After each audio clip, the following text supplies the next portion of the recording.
benefit to come in every time. It's pretty much going to be the same material, but it will evolve over time. But on average, we only retain about 10 to 20% of the things we learned in a lecture kind of format. So you might be going good, you got a high-level overview, good gist of what's going on, and then next time you come, you're like, oh yeah, that makes sense, I haven't been doing that, and add that back in and whatnot. So, here, did you already start? Yeah, I'm just making sure that you can read what's on the board. Okay, so what we'll get today, Nate's going to assist me. He's going to hop in from time to time with his 2 cents on some of the stuff. But we got, I can make the template available to you guys, or my notes available to you guys via email afterwards, anytime. If you guys have questions today, ask questions today. But you all know how much I like to talk, so if I don't have this, we'll be here at 5 o'clock. So, we want to start off with 2 basic statements when we're talking about nutrition. The first is the prescription, what you should actually eat.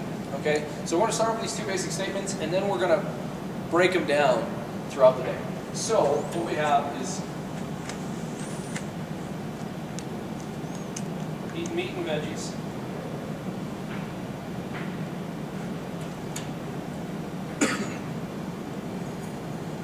Nuts and seeds.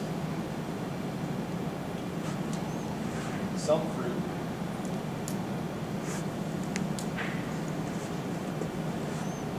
Little starch. And no added sugar. Okay, so in a nutshell, that's paleo. Okay, that's whole foods, real foods, things that you find in nature and you consume them in the same fashion as which they are in nature. They're not processed other than cooking. And we're going to talk about processing here in a second. Our second statement we're going to go with, another color here, is going to be keep intake levels that will, or that support,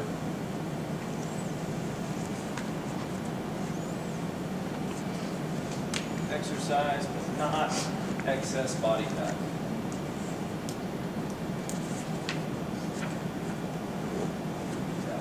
Okay, so we're going to kind of hinge everything off of those 2 things today. We're going to break these down, we're going to look at them, and we're going to say, well, what does this really mean? Because if I just take that first statement, there's really no guideline around it, right? I could say, shoot a cow and eat the whole thing. Never touch a vegetable. This is just a guideline, a limit. Don't do anything outside of this. But the way I like to look at it is when we look at it, 1, it's the prescription. It's what we're saying. I'm prescribing that to you. Food is the most powerful drug that you can put into your body, okay? And the next kind of just gives me some guidelines to say, okay, how much should I be having? So if I'm eating this way and I'm gaining weight, I'm probably eating too much food, right? Or I'm not eating it in the right mixes. Maybe I'm heavy on nuts and seeds that are higher in fat, higher in calories, and I'm not getting enough lean meats and veggies in and things like that. If I'm dropping weight and that's not my goal, I'm probably not eating enough, right? If I'm maintaining and that's what I want to do, then we're good to go. So another way I like to look at this is like a nutrition label. When you look at a nutrition label, the very first product that's in the ingredients, whether it's water or high fructose corn syrup or whatever it is, whole grains, that's what's most abundant in the product that you're consuming. And the last thing on the list is what's in there the least, okay? So when we look at it like this, that's kind of how we've written it. We want your diet to kind of be made up of meat and veggies, followed by nuts and seeds, some fruit, little starch and no added sugar. Like I said, we're going to break down what all of those are, but just to kind of give you guys a basis of what those 2 statements mean and where we're going with that. To give us a little better understanding of food in general, our food all breaks down into 2 types of nutrients, macro and micronutrients. So, macronutrients, who can tell me what macronutrients are? Anybody? Read down. Protein, carbs, fat. There we go. We got protein, carb, and fat. Then we've got micro. So protein, carbs, and fat are my macronutrients. What are my micronutrients? Huh? Amino acids would fall into protein. They're the building blocks of protein. My vitamins and minerals. Okay? So all those little things that we hear we need to get lots of.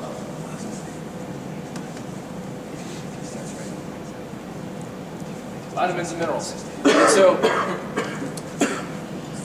macro meaning big, micro meaning small. Our macronutrients, these are our calorie-containing nutrients. Okay? All our foods fall into one of these categories or multiple categories, right? And most or all of our foods include some degree of micronutrients. Micronutrients, however, don't provide us the calories, therefore the energy that we need to sustain life, exercise, activity, anything like that. And so if you just lived off of supplements, you would starve to death because you don't have, energy isn't just that calorie, it's not just for going and doing your CrossFit workout or anything like that. It's also for the metabolic processes that go on in your body, for your brain to stay on, for your body just for me to move my fingers, walk, stand in front of you, things like that, be alive. So we need a healthy balance of these, but we need a healthy balance of these. And as a high level kind of thing, to make sure that we're balanced within here, kind of referring back to that first statement, eat lean meats, nuts and seeds, some fruit, veggies, some fruit, little starch and no sugar, or no added sugar. We want to kind of rotate our foods. We want to get a wide variety of foods. We don't want to get stuck on, my only meat I eat is chicken. The only meat I eat is fish.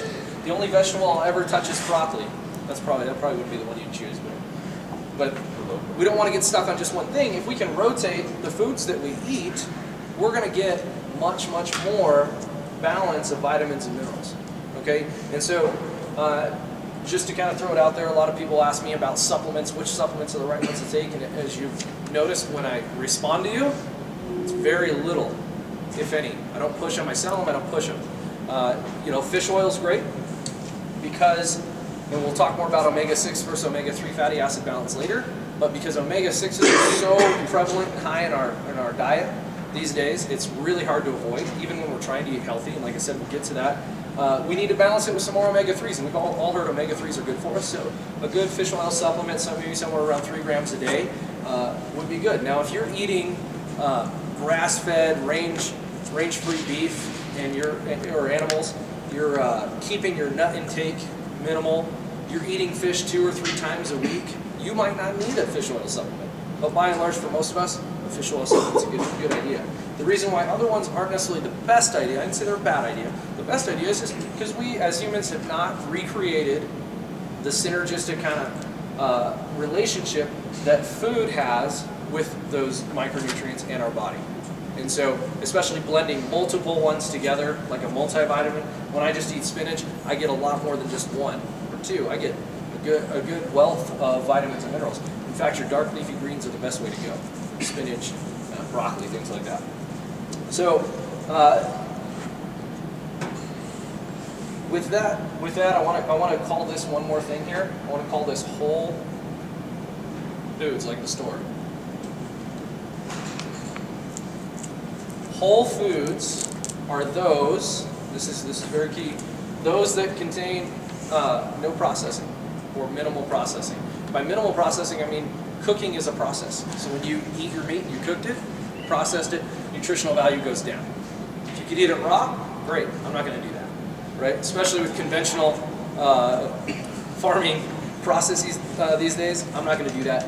But the same thing goes with all of your veggies and fruits and everything like that. You do reduce their nutritional value. That doesn't mean don't cook them, right? But let's stick with foods that aren't processed before we process them, right? So let's stick with things that aren't in a box, that have a shelf life, that are perishable, and then we'll process them minimally just to make them edible.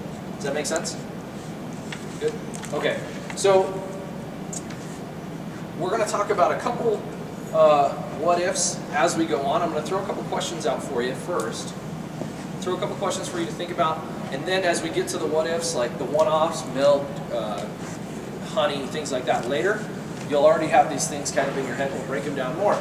But where are you, first one is, where are you relative to where you want to be, right? So when you say, well, should I have some of these less favorable foods? Should I cut dairy out? Should I cut honey out? Should I cut, things like maybe rice or quinoa and things like that?